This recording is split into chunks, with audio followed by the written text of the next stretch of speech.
Yo, what's going on, everybody?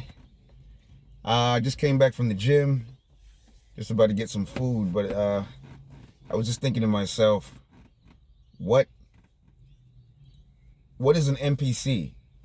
Like, I know what an NPC is, but for the people that are actually joining the channel, a lot of people are sort of just getting through the process of starting to find this information, and I feel like the reason why you have this YouTube channel that I've created is because, the universe is directing you to meet up with people that are going to take you on, or at least trigger you to start searching up information. When I was going through my own healing process and awakening, I suppose it was, the God inside of me that, it was actually, okay, I'll tell you what happened. It was a breakup that happened between me and some girl. And I think in my mind, I really wanted her to be the person that I wanted her to be. But at the core of myself, I knew that this person didn't really resonate with my spirit. You feel me? When you're just like, okay, you look good, all right? You sound good, but something's a little off. So, long story short, this relationship only lasted for like a few months, maybe 3, maximum 4, okay? But I'm the type of person that's extremely sensitive, so I kind of felt like, you know what, let me go do some work on how I could be a better person. Maybe I'm just not relationship material, because I don't really date much, because I find that dating people is draining. Well, at least in my experience, right? So I've only had like maybe 3 or 4 relationships in my life, right? But that's just because I'm just like, yo, like I'm just it's a lot of effort. You feel me? I actually like spending a lot of time alone. So what happened is, when this breakup happened, this girl basically, it was the rejection. You feel me? It was the rejection of not feeling like I was enough, even though I was trying. But, the reason for the breakup was crazy. It was because, sorry, somebody's just trying to find out if I'm leaving the parking lot. But the reason why I was trying to, get out of this, maintain this relationship, and as much as I was trying to maintain it, the reason and the request didn't make any sense to me. Like, I used to do this thing when I go out every weekend, not weekend, but like on the Friday, right? And I would go out with the boys, and we would go to the pub at like 5:30. You feel me? And then we'd probably leave for home. Everybody just, does whatever they're doing. Probably like by, I'd say maybe 8, 9:30, maybe 10 latest. But it was like something that we just always did. So when it came to this girl that I was somewhat seeing, it was weird because she just went straight to, I know you do this thing with the boys, but I don't want you doing that thing anymore. I'd like you to be at home after work on Fridays. I'm like, why? Why would I do that? You feel me? And she didn't have a reason behind it. So in my mind, I'm like, okay, look, it makes sense if she says, look, I just don't want you being at the pub and, drinking too much. But everybody that I was associated with is mature, right? We're just basically like, yo, we need some time to just chill with the boys. I just felt like it was too quick for somebody to want to change something about me that kind of made me feel isolated. And she would do this thing where she would even check the receipts. Like, she would offer to actually do my washing, which I didn't really need her to do it, but that's what she wanted to do, I suppose. And, every time she would just like go through, receipts that were, from wherever, if I went to the store, the supermarket, she would actually check the time. So I'm like, okay, this is not, I'm not feeling this, like something's wrong. So it was like a lot of conditions that she started to put on me and be like, but I do this, so, why aren't you doing this? And I'm like, but I didn't ask you to do anything that you're doing. You feel me? Like, why am I being controlled? So as much as I wanted to conform to what she was saying, I just couldn't find it inside myself to actually conform because it wasn't making sense.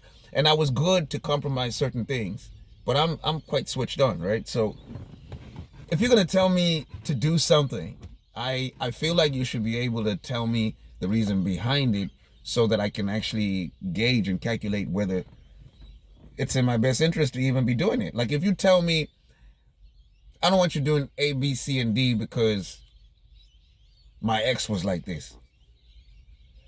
I can sort of understand that, right? But I'm not your ex, right? So you can't come to me if you're not healed and try to be in a relationship with me when you're still recovering from the relationship that you had with whoever you were in a relationship with. You feel me? I mean, that's just logical shit, right? But common sense is not always common. So she wouldn't give me any reasons behind why she had these rules and regulations, because that's what they were. And she wanted me to conform to them, and I just couldn't. I couldn't understand why I would do that as a man, older than her as well, living by myself, right? Paying my own bills and doing everything. And you're trying to tell me that now I need to surrender my individuality and my independence to you. Like, why would I? That doesn't even make sense. I'm not asking you to do that, so why are you telling me to do that? Why are you checking all through everything that I'm doing? So anyway, I think it was just the rejection, because then she ended up breaking up with me. So I felt some type of way, right? But this got me to a place where I couldn't really sleep well. I would wake up in cold sweats. You know what a heartbreak feels like, right? Yeah. I read about that shit in social studies, maybe. I read about it online. I never experienced it myself. So I didn't know what the hell was going on, because I couldn't eat. I couldn't do anything. I couldn't sleep. I couldn't work. So after some time, I had, a prayer, and I was like, you know what, like, I just need to just find a way to get my mind off things. And, I had to get back into the gym. So I started getting back into the gym. I was already in the gym, actually. But every time that I would go to the gym, she would always make food that was fatty. And I was like, but you just saw me go to the gym. Why would you make me a burger with, fries and all of this stuff? I get it, right? But like, come on, like on a daily, it's always greasy stuff. I get it if it was like maybe a cheat day, but you know what I'm trying to achieve. And yet you continuously make food that is fattening, right? So again, these things weren't making sense. So as I got to this place where like I got tired of not being able to sleep, not being able to function the way that I generally would, I decided to start doing some research, just like, what did I do for that relationship not to work? And as an empath, that's what I would do. The first thing I'm going to do is I'm going to blame myself for a situation, because I feel like maybe I just need to, I guess come better, be somebody else, so that I can elevate and be the person, because there's something wrong with me. But when I started to do some research and I was looking for answers to be a better person, I fell across the word narcissism in a video I was watching about, self-reflection and so forth. And they were like, no. But if you ever were with a narcissist, that's the worst thing that could ever happen to your life. Now, I kind of passed through the whole video because it wasn't a highlight about narcissism, but a few days went by and I kept thinking about this word. Like, it was the way that the person in the video said it and the emotion that came out of it. I was like, I got to find out what that is. And I got what narcissism was, in terms of it being like this, oh yeah, you really love yourself and, you're just this self-centered person. Yeah, that's the surface of what narcissism is. So I'm the type of person that I searched it up on YouTube. I played it. I remember it was like 2:00 in the morning because I still couldn't sleep, right?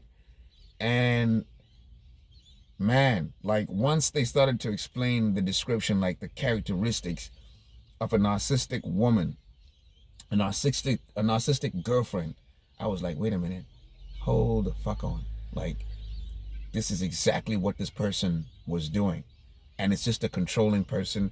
It's a manipulative person. It's a person that would just give you rules and regulations to do things that they themselves wouldn't even do. And when you conform to that, you're thinking, okay, we're doing this thing together, right? But in their minds, they're like, no, I'm just basically molding you to be my puppet while I go off and do exactly what I want to do. They might give you like a 3-month period of, their honeymoon period, right? But that's just to mold you, right? To get you into the love bombing, right? And then once you're under this hypnosis, I believe it would be, once you're under this illusion of happiness, then they'll switch up on you. You might not even know that they're switching up on you, but they start to devalue you, and they start to, make you feel less than. And then, it's just all about draining your energy, really, and just keeping you in a daze and confusion, and constantly having frequent arguments and so forth. Right. So when you go deeper, because I had 6 years in Africa, and I was doing, a lot of spiritual stuff, and, trying to study who I was, right? And it's different for you when you're in a first world country, because everything is so quick and so fast paced. People are, in their marriages, they got their kids, and then they've got this 9-to-5 job, and then they got these bills to pay, and then they got, whatever they're doing. It's just a lot of shit that's going on in your life. I detached from all of that. I had nothing but a big ass house. I had a car. I could go anywhere I wanted to go, but then I didn't want to be anywhere else, but I wanted to be on my own. You feel me? So I was just doing a lot of work. And what I found as I kept going through that journey of discovering this, first of all, now I was able to sleep, because I realized that, okay, I'm onto something. You feel me? Like my mind was no longer focused on, excuse me, my mind was no longer focused on the pain that I was feeling, right? But now it was focused on, oh shit, okay, there's something that I'm missing. You feel me? And as I got through the months of just studying things, right? Probably in my 5th month of me looking at these narcissistic patterns, by that time, I had found out that my family members, and one of my parents was a narcissist. And it's crazy because all narcissists behave in the same way, right? And it's like textbook. It's like they cannot get off script. So picture me getting this rude awakening, but I'm excited at the same time, because I always knew in the back of my mind when I was a kid that something was missing. Like something is just not fitting. There's something wrong. I don't know what it is, because I'm stupidly intelligent, and that's not arrogance. Like I believe I'm quite switched on, but there's something that seems to keep going wrong in terms of why I can't find peace, serenity, and just people that are just loving and kind. It turns out that I was actually attracted to people who were narcissists because of my dysfunctional upbringing from one of my parents. But as I got deeper down the rabbit hole, I found that narcissists are people that don't have a soul. And I know you'd be like, yo, well, that's a deep thing to say. Like, how would you say that people don't have a soul? But they're people that don't have a soul. Or rather, should we say they're people that have had so much trauma that happened to them during their upbringing that the experience was so excruciating that they tapped out on a spiritual level. And I don't know whether you've seen these movies, these horrors, because these are not movies that I just made from random situations. These are actual life experiences. If you look at those movies where the kid is always saying, you see the kid talking to somebody, but there's nobody there, right? And, they're having this deep conversation or whatever, and then the mom comes in or the dad comes in and says, who are you talking to? These things have happened. I know a lot of kids, including my own son, who will tell you that I'm hearing voices. You feel me? And it comes at a certain age in these kids' lives. So what people don't realize is that there's spiritual entities, demons, that will be speaking to children around that time because of their vulnerability. And, they, as kids, are more open to the idea of engaging with these entities. And the likelihood is that you're just going to be like, oh yeah, that's just, she's just making up her made up friend, right? But this is actually happening. And so what happens with a child is, if they have experienced such a traumatic situation, if they were molested, if they were abused in some way, if there was if they watched somebody getting shot, and it was just something so intense that happened to them, they are offered an opportunity by these demonic entities to enter their lives, their spirit, and shield them from ever experiencing such traumatic experiences, that vulnerability. So this is why you find that a lot of people that are in Hollywood, like be it your Ellen DeGeneres, your Harvey Weinstein, your R. Kelly, your I hate to say it, but your Michael Jackson, all of these people that you see, your Diddy, all of them, right? What is the one thing that they have in common? Think about it. What's the one thing that you would say these people have in common?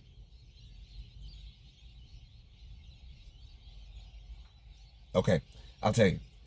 It's the fact that they were all abused in some way, shape, or form when they were children.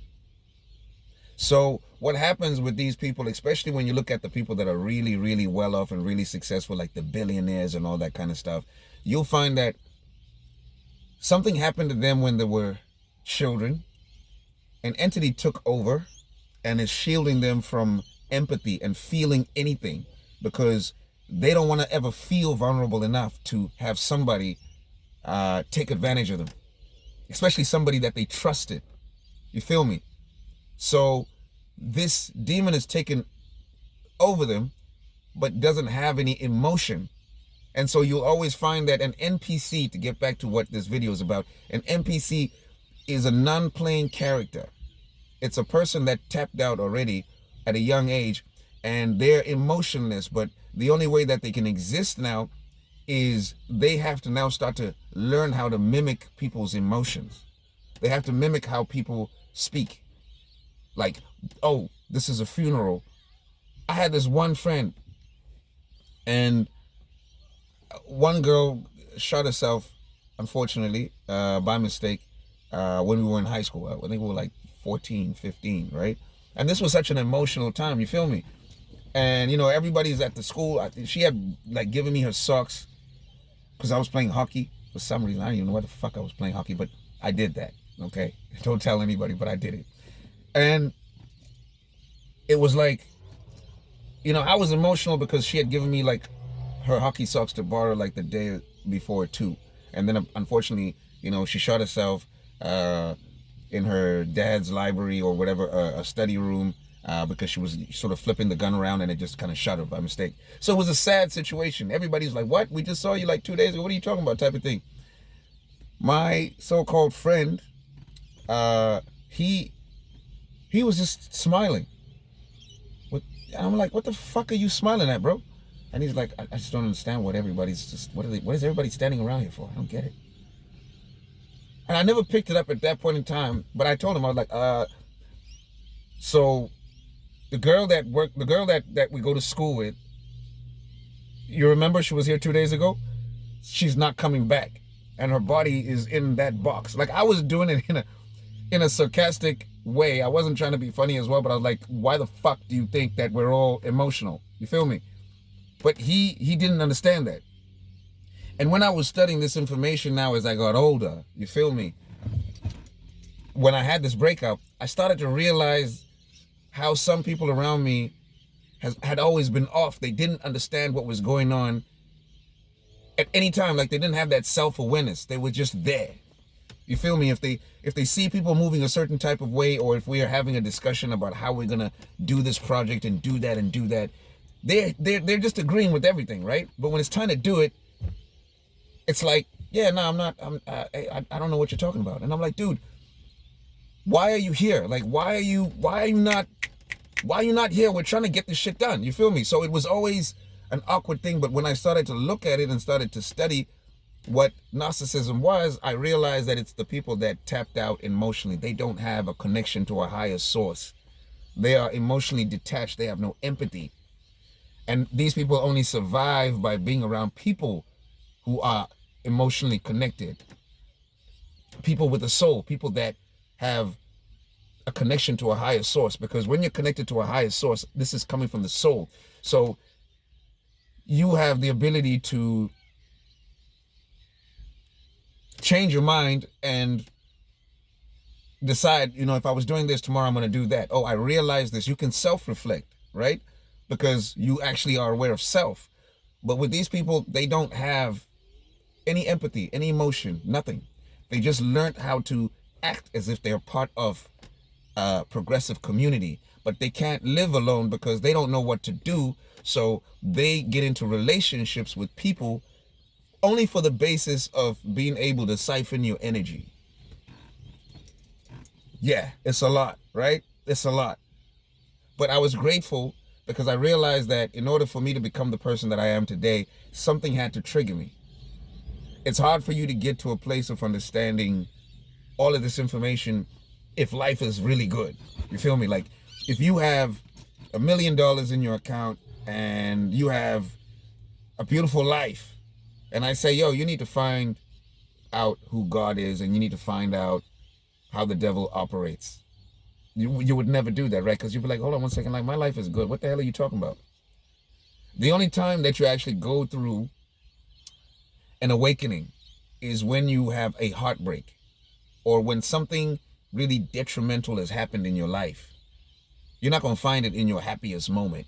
You're going to find it when you don't want to talk to anybody, when you're tired of being around people, when your heart is heavy, and you just get into this emotional state where you're like, you know what, God, like, I don't want to deal with anybody right now. I just want to have you tell me and show me what to do. So initially, we're all narcissistic because we actually believe that we know everything that we should know, right? From our own capacity. We actually believe that we're enough. But God doesn't work with you, right? He doesn't really connect with you on that level until you actually acknowledge that you are nothing without him. So that usually happens at a time when I'm vulnerable and I don't want to be around anybody, and I know that I can't heal from this pain and this situation alone. I need you to come into my life, and I need you to just show me, direction. Then God's like, okay. You showed me humility. It was sincere. It was in your worst state of being. Allow me to take you down the rabbit hole and actually show you who you are, and that you have a soul, and that you have an opportunity to connect with me, as opposed to a narcissist, a sociopath, and a psychopath. This is why you'll find that these NPCs, which is what they are, narcissist, sociopath, psychopath. Narcissist is the opening door. That's the fundamental, right? In order for you to even get to become a sociopath or a psychopath. But in order for you to become any of the three, you have to start with being a narcissist. So there's narcissism in all three. It's the fundamental, right? But they all have the ability, all narcissists have the ability to get to become psychopaths and sociopaths. It just depends on how angry you make them, because then they have a rage. They have low vibrations, right? It's all about fear. They fear everything. Hate, gossip, lie, cheat, steal, manipulate. All that negative, low vibrational, third dimensional shit is what they're all about. So if you try to give them love, they'll take it, but they're going to find a way to fuck it up so that you are so broken that you'll never be willing to trust another person. You're going to become so bitter. You might be the type of person that if somebody really screwed you over, you decide you're going to do it first before somebody does it to me. And then they're trying to transfer that narrative of life so that you become who they are. You feel me?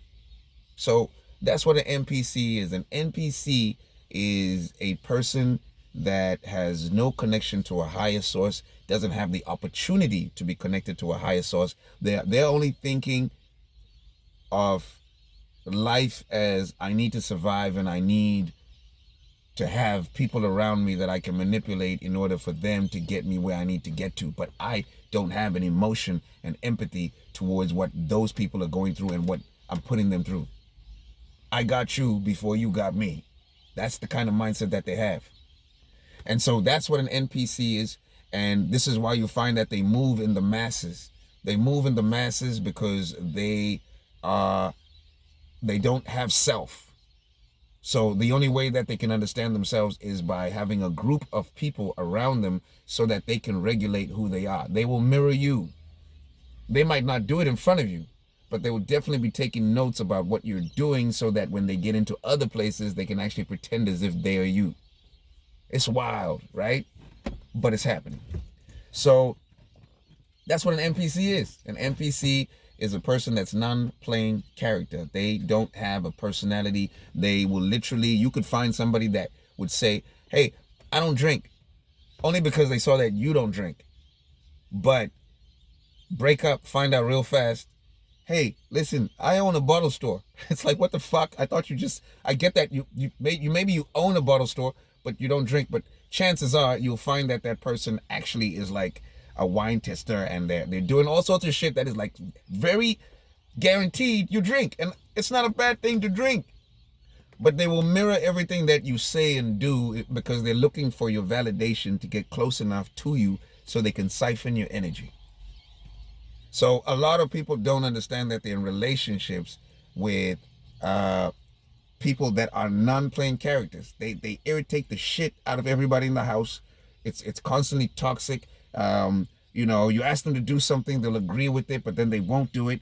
The day that you feel like it's time for me to just move on with my life, I'm breaking up with this person, suddenly they become the nicest person, right? Just to get you back in and think, okay, I think they finally got me. I think they finally heard me. Give it about 2-3 weeks, they'll go back and they start doing the same thing again. So it's a cycle of making you feel as if you've finally been heard.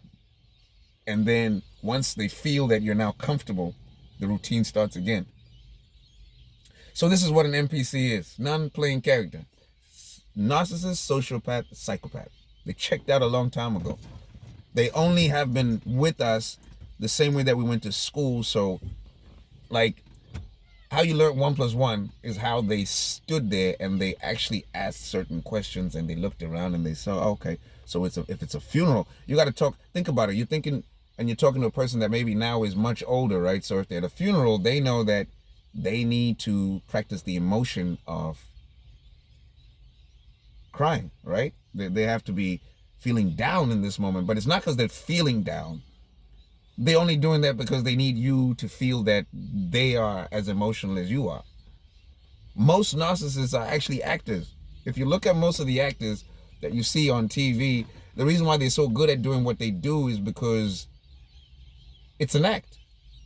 They've learned how to act those things. Narcissists know how to cry. If the police come in, they'll set you up and they'll tell you, you did this and you did that and you did that. And the police will full on believe the shit that just happened simply because it was plotted and planned the whole time. And when it's time to start crying and turn on the waterworks, it's like it's happening. And you're like, dude, what the hell? How did this even happen? So, yeah, check it out.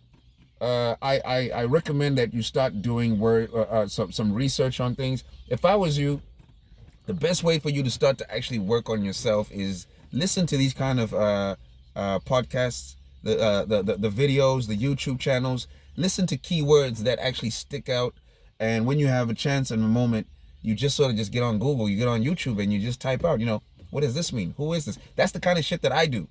You feel me? If something kind of just rings out to me, I don't feel like it's something that's doing it for no reason. I feel like it's God.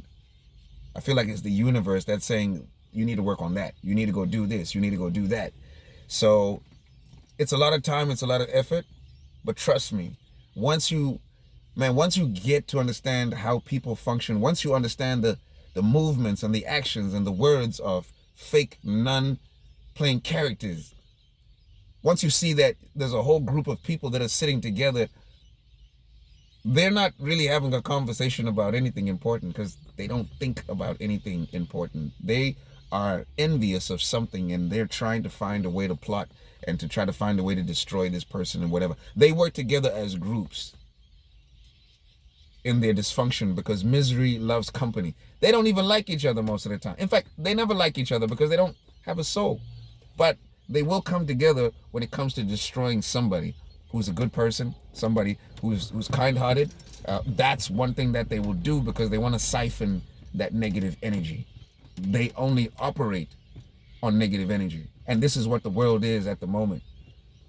This is why you'll notice that even when you go and play, when you go to the arenas for soccer or whatever sport, there's always, one side, half of it is like one team and the supporters, and the other team is one team and the supporters. And then it's open at the top, but that's because it's siphoning people's energy. That rage and that anger is what allows them to, they feed off that.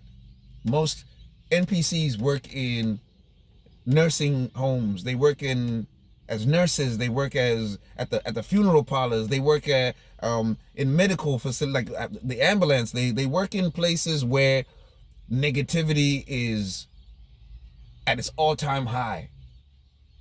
But they will present themselves with an empathetic face because they know how to act that way, but they can only be around people that are miserable because they can't feel.